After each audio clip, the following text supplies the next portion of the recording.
عشق بھی کر رہے ہیں اور کچھ کام بھی کر رہے ہیں, اور جو ہے وہ 2 جابز نہیں کر رہے کیونکہ یہ الاؤڈ نہیں ہے. ہم یہاں پہ ڈسکلیمر چلا دیتے ہیں. وہ کچھ عشق کر رہے ہیں اور کچھ کام کر رہے ہیں, شاعری بھی کر رہے ہیں اور کام بھی کر رہے ہیں, اور سرکاری جو پاکستان کے ادارے ہیں ان سے منسلک رہے ہیں. آج کل جو ہے federal employees benevolent and group insurance میں وہ اپنی جو ہے خدمات سر انجام دے رہے ہیں, لیکن ساتھ میں وہ کرتے ہیں شاعری بھی, اور لوگوں کا جو دکھ درد ہے وہ شاعری کے ذریعے بیان کرتے ہیں. جو ہماری معاشرے میں ڈفرینٹ ایونٹس ہیں, جو حادثات ہیں, ان کے پیچھے ہونے والی جو ریزنز ہیں, ان کو اپنی شاعری میں بیان کرتے ہیں. اور اب ہم بات کر رہے ہیں, میں ان کا جو تعارف ہے وہ تو ہم نے بتا دیا کہ بہت سے سرکاری اداروں میں اپنی سروسز انہوں نے پرووائڈ کی ہیں, لیکن ہم شاعر کہہ کے ان کو بلائیں گے. اور آج ہمارے درمیان خضر سلیم صاحب موجود ہیں. السلام علیکم خضر صاحب. جی السلام علیکم. کیسے ہیں آپ؟ جی اللہ کرم سب. خضر صاحب, شاعری اور گورنمنٹ جاب, جی جی کیا لنک ہے اس کا, یا لنک آپ نے بنانے کی کوشش لنک تو کی؟ بن سکتا ہے لنک تو, کیونکہ جو شاعری ہے یہ بھی آپ کے اندر حساس اور خدمت کا جذبہ بھی آپ کے اندر پیدا ہو سکتا ہے. تو گورنمنٹ سرونٹ میں تو ہے ہی خدمت, تو وہ تو آپ خدمت ہی کرتے لوگوں کی. اگر اصل میں تو خدمت ہے تو شاعری اور ساتھ ہو جائے تو آپ کا, ویسے شاعر کا دل تو حساس ہوتا ہے, تو سینسٹیو ہوتا ہے, تو وہ بہت ساری چیزیں اپنی خدمت میں اس کو اور اجاگر تو کر ہمارے دیتی ہیں. ناظرین یہ جاننا چاہیں گے کہ خضر سلیم پہلے شاعر تھے یا پہلے سرکاری ملازم ہوئے؟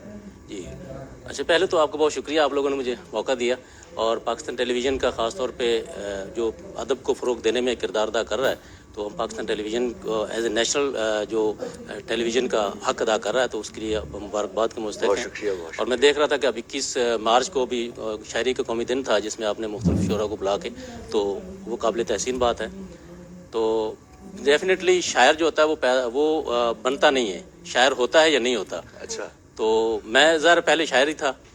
تو یہ جو جراثیم ہوتے ہیں یہ انسان میں ہوتے ہیں, تو چلتے رہتے ہیں وقت کے ساتھ. پھر کچھ گرد زماں میں انسان ایسا ڈوب جاتا ہے کہ وہ پیچھے چلی جاتی ہیں, اور جو روزگار کا سلسلہ ہے وہ آگے آ جاتا ہے.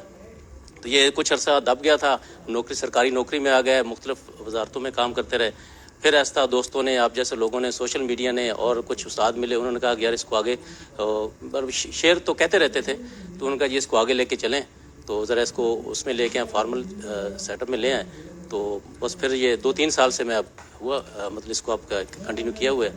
زبردست اچھا, اس میں ایک یوٹیوب چینل پہ لوگ پسند کرتے ہیں, ایک مشاعرے میں جاتے ہیں. وقت کیسے نکال لیتے ہیں؟ ہاں, وقت والی بات ہے. پر وہ وقت جو وہ بچوں والا ہے وہ ہم شاعری کو دیتے ہیں, کیونکہ آفس والا تو وقت ظاہر ہے آفس میں ہوتا ہے, تو اس کے بعد جو ہمارا شام کا جو دوسرا وقت وہ ہم شاعری کو دیتے ہیں. تو اس میں ان کا بھی بڑا رول ہے کہ وہ مجھے موقع دیتے ہیں بچے کہ جی آپ اس میں لیں. تو لیکن میں آپ سے یہ بھی جانوں گی کہ جو وقت ہے یہ کیسے دیتے ہیں؟ کمرہ بند کر کے, اندھیرا کر کے کوئی کچھ لکھتے ہیں, یا جو ہے اکثر اوقات آپ کسی جگہ پہ بیٹھے ہیں, کسی محفل میں بیٹھے ہیں, اور لوگوں کی جو ایک دوسرے سے گفتگو ہے اس کو آپ ایبزارب کر رہے ہیں, سمجھ رہے ہیں, اور پھر کچھ لکھتے ہیں؟ کیسے لکھتے ہیں؟ اچھا, شاعری کا کوئی وقت نہیں ہوتا. شاعری میں آفس میں بیٹھا ہوں, کام کر رہا ہوں, کوئی چیز ایسی دیکھی, کوئی آپ کو کوئی ایسی آپ نے مشاہدہ, کیونکہ شاعر آبزرور بڑا اچھا ہوتا ہے, تو وہ آپ کو چیز ہوئی تو آپ کو وہ آمد ہو جاتی ہے, تو آپ اسی وقت بھی لکھ لیتے ہیں. کبھی آپ کام کر رہے ہوتے ہیں, کچھ ایسا فکرہ ذہن میں, کوئی مصرع ذہن میں آ جاتا ہے, تو ہم وہ اسی وقت وہ لکھ لیتے ہیں.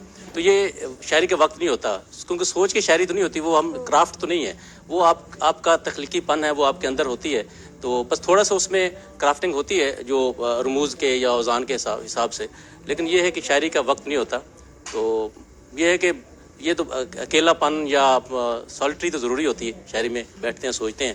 تو خضر صاحب, بہت سے لوگ کہتے ہیں کہ کوئی بھی فیلڈ ہو اس میں استاد کا ہونا بہت ضروری ہے, اور شاعری ایک ایسی چیز ہے جس میں آپ نے اذان کی بات کی ہے, زمین کی بات کی, تو ان کی درستگی بہت اہم ہوتی ہے.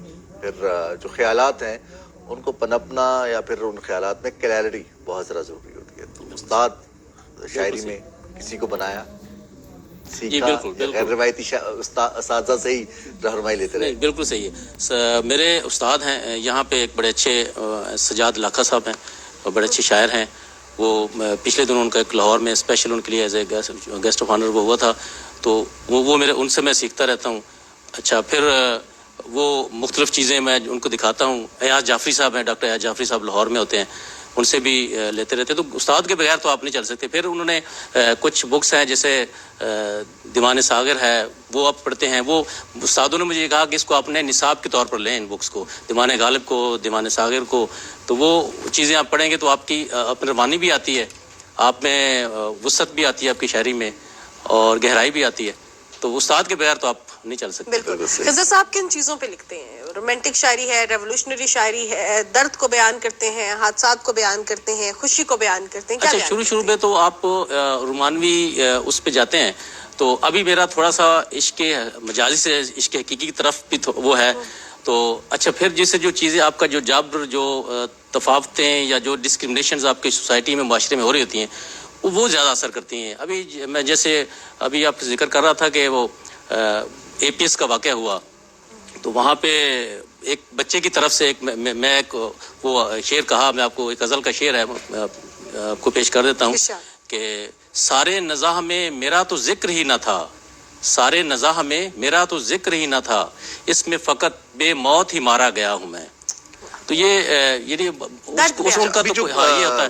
اچھا نئے پھر ستارے، جی جی نئے ستارے جی سر. اس پہ آپ کا کلام چھپا ہے اور اس کچھ 65 کے شہدا کے حوالے سے آپ نے لکھا ہے.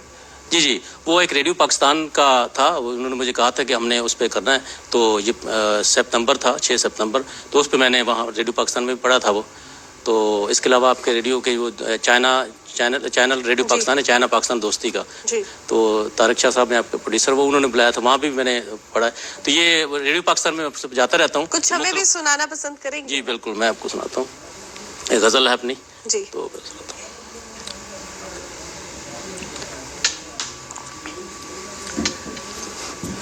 میرے بے ربط خوابوں کی کوئی تعبیر تو نکلے، میرے بے ربط خوابوں کی کوئی تعبیر تو نکلے، ہمیں تخریب نے گھیرا کوئی تعمیر تو نکلے. واہ. یہاں سچ کے کرینوں پر پڑی اب کے سیاہی ہے، یہاں سچ کے کرینوں پر پڑی اب کے سیاہی ہے، دکھانے ہم کو راہ حق کوئی شبیر تو نکلے. مقدر تو میرے لوگوں کا سنورے گا تبھی مولا، مقدر تو میرے لوگوں کا سنورے گا تبھی مولا، تمنا تھامے ہاتھوں میں کبھی تقدیر تو نکلے. واہ واہ. واہ.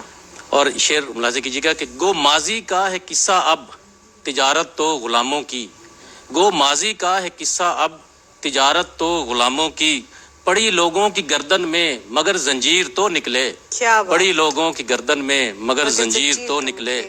میری بستی کے آنگن میں تو راتوں کے ہی ڈیرے ہیں، میری بستی کے آنگن میں تو راتوں کے ہی ڈیرے ہیں، طلوع صبح نو کی اب کوئی تدبیر تو نکلے. کیا بات. اور مکتا ہے کہ دلیلیں سب جہالت کی خضر پڑھ ماند جائیں گی، دلیلیں سب جہالت کی خضر پڑھ ماند جائیں گی، میانوں سے تیرے بس علم کی شمشیر تو نکلے. واہ، کیا کیا بات بات ہے، ہے، کیا کیا بات میرے ہے. اور یہ ہمیں تخریب نے گھیرا کوئی تعمیر تو نکلے، میرے بے ربط خوابوں کی کوئی تعبیر تو واہ، نکلے. کیا بات ہے. اور یہ وہ جو تعلیم سے اور جو معاشرتی مسائل کا ہونا اور ان کی نشاندہی ہمارا لٹریچر، ہمارا ادب، ہمارا ادیب کرتا ہے، یہ بہت ضروری ہے. ہمارا جو انٹلیکٹ کرتا ہے.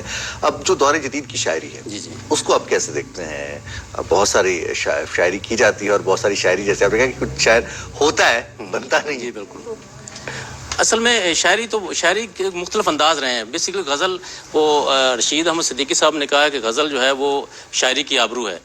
اور آج کل زیادہ کام غزل میں ہو رہا ہے، نظم میں ہو رہا ہے لیکن کم ہو رہا ہے. تو غزل میں ہو رہا ہے. تو جدید شعراء شاعری جو غزل یا شاعری میں مختلف مضامین وقت کے ساتھ ساتھ شامل ہوتے رہے ہیں. شروع میں ہم دیکھیں تو وہ فلسفہ تھا، فکر تھا غالب میں.